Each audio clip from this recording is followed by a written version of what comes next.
She said, "You've changed. You don't care like before." I replied, "You taught me how."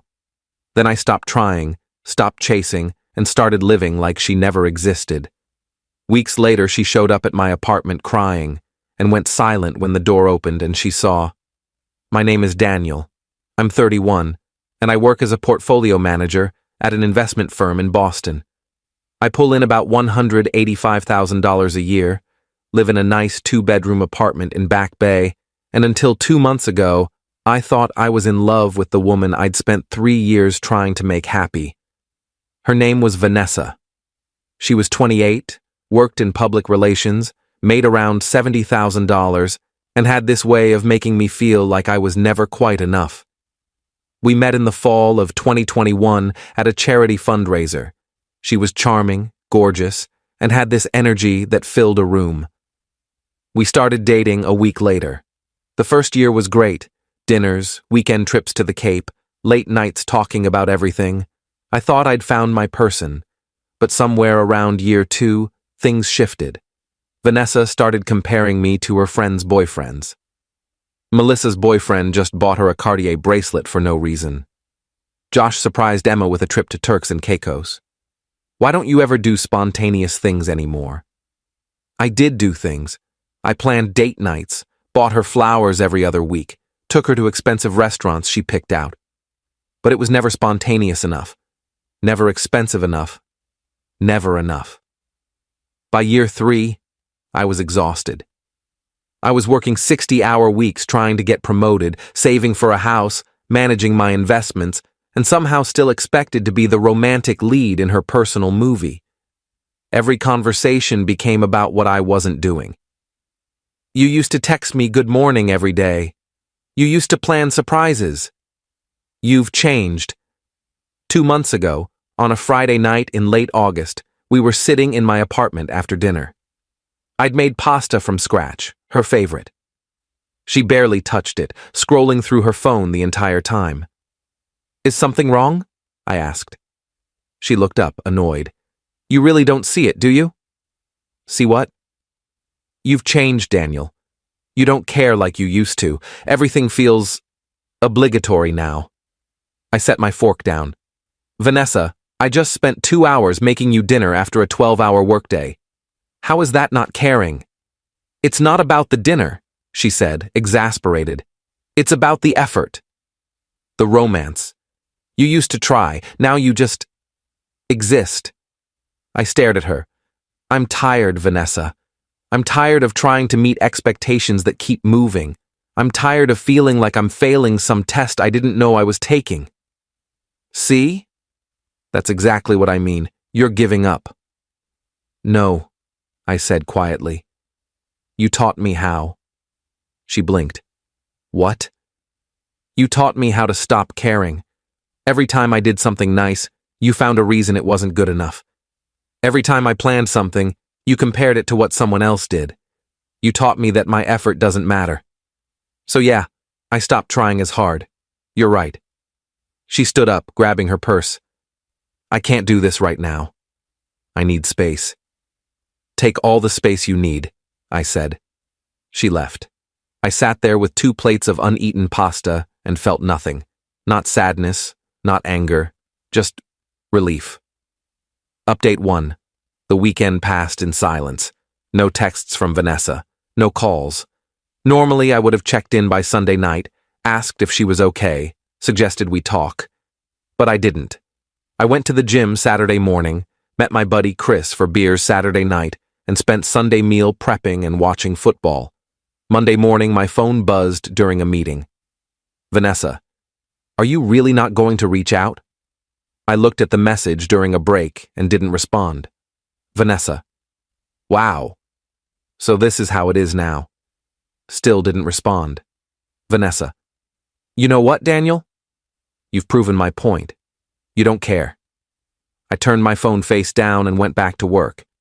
By Wednesday, she'd sent 12 more messages, a mix of anger, guilt-tripping, and what I assume was her version of reaching out. "I miss you. Can we please talk? I think we need to figure this out." I didn't respond to any of them. Thursday evening, she called. I declined. She called again. Declined. Then she texted. Seriously? You're just going to ignore me? I finally responded. You said you needed space. I'm giving it to you. Vanessa. I didn't mean permanent space. Me. I'm not ignoring you. I'm just not chasing you anymore. There's a difference. Vanessa. This is so immature. I didn't reply. Friday night, I had plans. Not with Vanessa, with myself. I'd been meaning to check out this new whiskey bar downtown that had just opened. I showered, put on a nice button-down and jeans, and headed out around 8 p.m. The bar was upscale, but not pretentious. Dark wood, leather booths, a wall of premium whiskeys backlit in amber. I grabbed a seat at the bar, ordered a Macallan 18, and was perfectly content sitting there alone with my phone off. About 20 minutes in, a woman sat down 2 seats away from me. Mid-30s, professional-looking, reading a book while sipping wine. We made eye contact briefly, and she smiled. Good book? I asked. She held it up. The Midnight Library. Have you read it? I have, actually. Loved it. We started talking. Her name was Lily. She was a corporate lawyer, just moved to Boston from New York 3 months ago, didn't know many people yet. We talked about books, work, the city, life. It was easy, natural, no pressure. We talked for 2 hours. When she said she should probably head home, I asked if she'd want to grab coffee sometime. I'd like that, she said, and we exchanged numbers. I walked home that night feeling lighter than I had in months. Update 2. The next morning, Saturday, I woke up to 7 missed calls from Vanessa and a string of texts. Vanessa. Where were you last night? Vanessa. I drove by your apartment and your car wasn't there. Vanessa. Are you seeing someone? Vanessa. Answer me. I stared at the messages over coffee and decided to respond. Me. Why were you driving by my apartment? Vanessa. Because you won't talk to me. Where were you? Me. Out. Vanessa. Out where? With who? Me. Vanessa, we're not together right now. You wanted space. I don't owe you an explanation of where I go or who I'm with. Vanessa. So you are seeing someone? Me. I met someone for drinks. As friends, but again, not your business.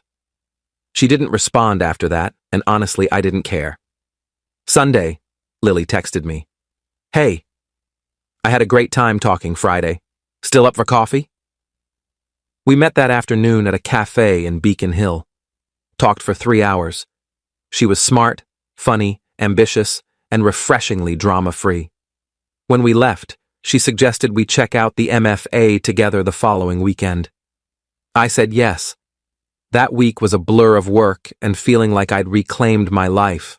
No exhausting conversations, no walking on eggshells, no trying to decode what Vanessa actually meant when she said something passive-aggressive. Wednesday evening, I got a call from Vanessa's best friend, Ashley. Daniel, what the hell is going on? Hi, Ashley, what do you mean? Vanessa is a mess. She says you've completely ghosted her and that you're seeing someone new. I haven't ghosted her. I've responded to her texts, and I'm not seeing anyone new. I met someone for coffee, once. She's really upset, Daniel. She thinks you've moved on without even trying to fix things. Ashley, with all respect, I spent 3 years trying to fix things. I'm tired. If Vanessa wants to talk, she can reach out like an adult instead of sending her friends to guilt-trip me. That's harsh. Maybe. But it's honest. Ashley sighed.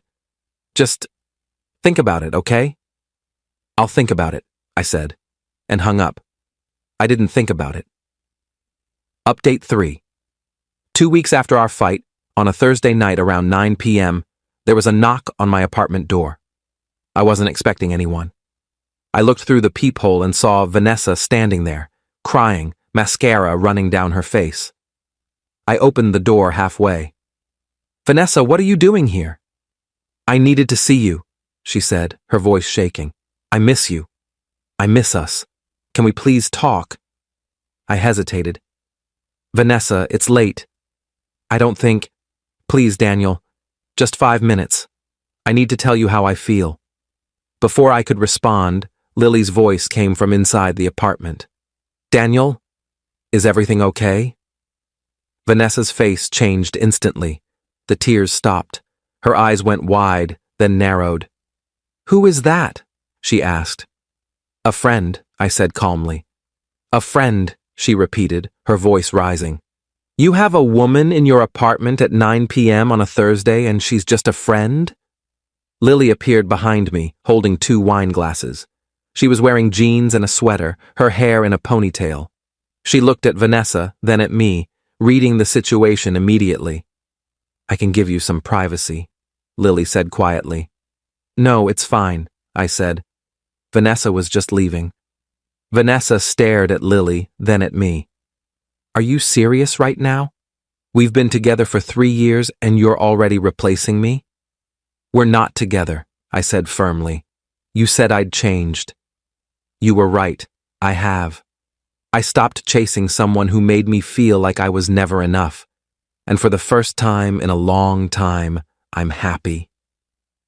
You're happy, Vanessa repeated, her voice breaking again. With her? Someone you just met? I'm happy with myself, I corrected. Lily is just someone who enjoys my company without constantly telling me I'm failing. Vanessa looked between us, tears streaming down her face. I came here to fix things. There's nothing to fix, Vanessa. We're done. I'm sorry you're hurting, but I can't keep lighting myself on fire to keep you warm. She stood there for another moment, then turned and walked away without another word. I closed the door and let out a long breath. Lily set the wine glasses down. Ex-girlfriend? Yeah, sorry about that.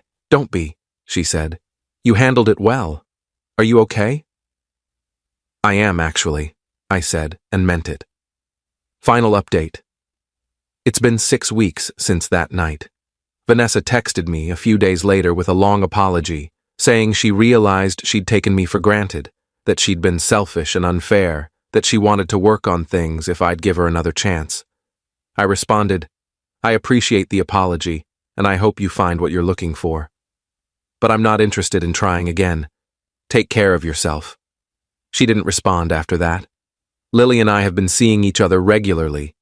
We're taking it slow, no labels, no pressure, just enjoying each other's company.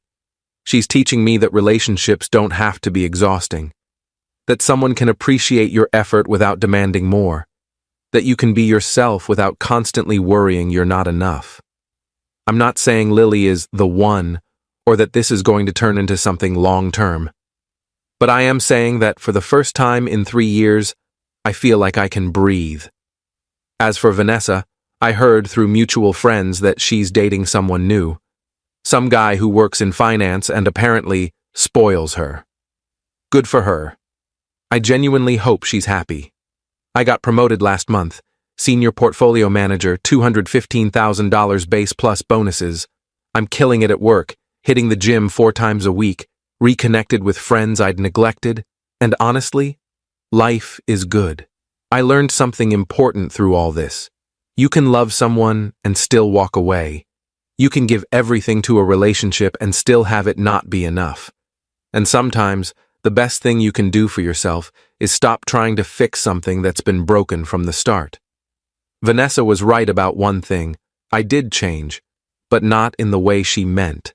I changed by learning my worth, by realizing that I deserve someone who sees my effort and appreciates it, not someone who weaponizes it against me. I stopped chasing. I stopped trying to prove myself. I started living like she never existed. And ironically, that's when my life actually started. Edit 1. A lot of people are asking if Lily knew about Vanessa when she came over. Yes, I'd told her about my recent breakup. She was very understanding and said she wasn't trying to be a rebound. We were genuinely just hanging out as friends at that point. Edit 2. For those saying I moved on too fast, I didn't move on fast. I moved on when I was ready. There's no timeline for healing. I'd been emotionally checked out of that relationship for months before it officially ended. Edit 3. Someone asked what happened to the pasta I made that night. I ate it for lunch the next day. It was delicious. Vanessa missed out. Edit 4. No, I'm not bitter. I'm grateful. That relationship taught me exactly what I don't want, and now I know what I deserve.